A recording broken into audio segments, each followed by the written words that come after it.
Fever Nation, YouTube, what's up? I've been watching this replay over and over, and I've been listening to a lot of content creators talk about this incident between the Sun and the Fever. Now, the only thing that they're not pointing out, which some of them have, I'm not going to mention anybody by name, but some of them have caught it. Others have missed it. They've kind of skirted right over the issue. Now, what I want to show you in this video is JC, how she, after she pokes Caitlyn in the eye, she walks up to her and shoves her again. And that's when Clark retaliated. She's like, back up, get away from me. And then her teammate, Mabry, comes over and from the backside now. She can't even square off from the front. She comes from the back and pushes her. And then Tina Charles gets in her face, telling her like she's not supposed to do that, or like you're wrong or something. You get poked in the eye.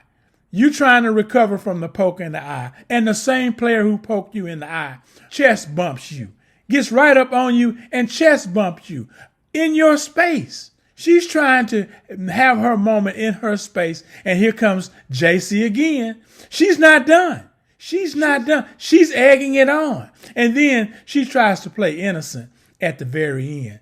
I want y'all to take a look at this. What is clear to me and should be clear to you by now is certainly clear to Coach Stephanie White, because she reiterated her frustration in the post-game interview. She reiterated the game has been out of control all season.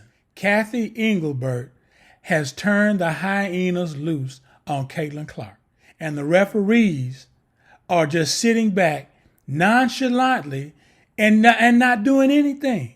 They gave Caitlin Clark a technical foul for her reaction, because not only did she get poked in the eye by JC, she got pushed by her with a hip check while she's recovering from this this poke to the eye.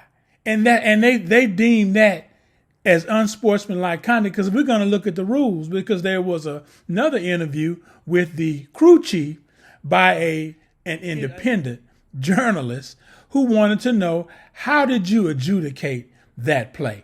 Now, let's read this together.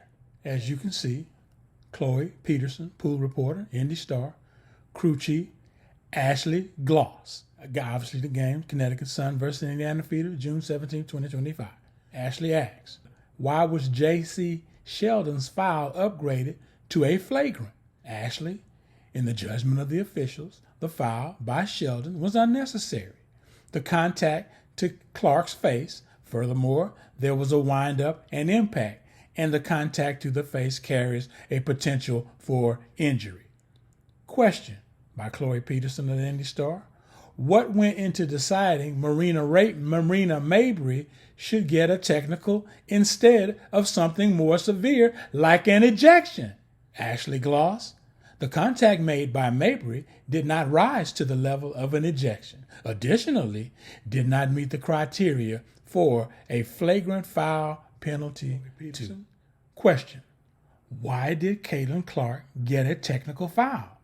Ashley Gloss. After the foul by Sheldon, Clark reacted in an unsportsmanlike manner towards Sheldon. Question. Chloe Peterson. Why did Tina Charles get a technical foul? Ashley Gloss. Tina runs towards Clark in an unsportsmanlike manner and taunts her. Question. Chloe Peterson. In the fourth quarter, why was Sophie Cunningham's foul upgraded to a flagrant 2? Ashley Gloss. We felt that contact by Cunningham was unnecessary and excessive. Question. Chloe Peterson. Why did J.C. Sheldon and Lindsay Allen get assessed technicals for fighting? Ashley Gloss. The altercation that occurred after the foul by Sophie, we ruled it as a fight. Sheldon and Lindsay Allen were both escalators in that altercation, and therefore they were ejected for fighting. Now, that seems to me like a proper adjudication. The other half of this story leaves a lot to be desired. Chloe Peterson, question: why did Caitlin Clark get a technical foul? Ashley Gloss, after the foul by Sheldon, Clark reacted in an unsportsmanlike manner towards Sheldon. Question: Chloe Peterson, why did Tina Charles get a technical foul? Ashley Gloss, Tina runs towards Clark in an unsportsmanlike manner and taunts her. Question: Chloe Peterson, in the fourth quarter, why was Sophie Cunningham's foul upgraded to a flagrant 2? Ashley Gloss, we felt that contact by Cunningham was unnecessary and excessive. Question: Chloe Peterson, why did J.C. Sheldon and Lindsay Allen get assessed technicals for fighting? Ashley Gloss, the altercation that occurred after the foul by Sophie, we ruled it as a fight. Sheldon and Lindsay Allen were both escalators in that altercation, and therefore they were ejected for fighting. Now, that seems to me like a proper adjudication. The other half of this story leaves a lot to be desired. All right, we about to put a button on this. I want y'all to pay attention to two things in this last episode right here. Why did Tina Charles get a technical foul? If you see Tina and Caitlin's got a technical foul for unsportsmanlike conduct, or acted in an unsportsmanlike manner, and Tina was also hit with taunting. You got that firmly in your mind?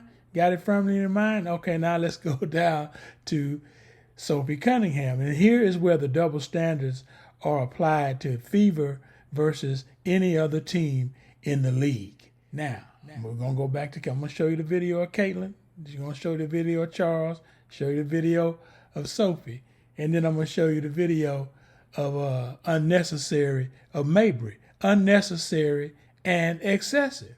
So I want y'all to keep this in mind. And then they go to J.C. Sheldon. Question: and Lindsay Allen get assessed technical fouls for fighting. Now these two, they were ejected. They were ejected for fighting. She said the altercation that occurred after the foul by Sophie, we ruled it as a fight. Sheldon and Lindsay were both escalators. Keep that in mind now. In that altercation, and therefore they were ejected for fighting.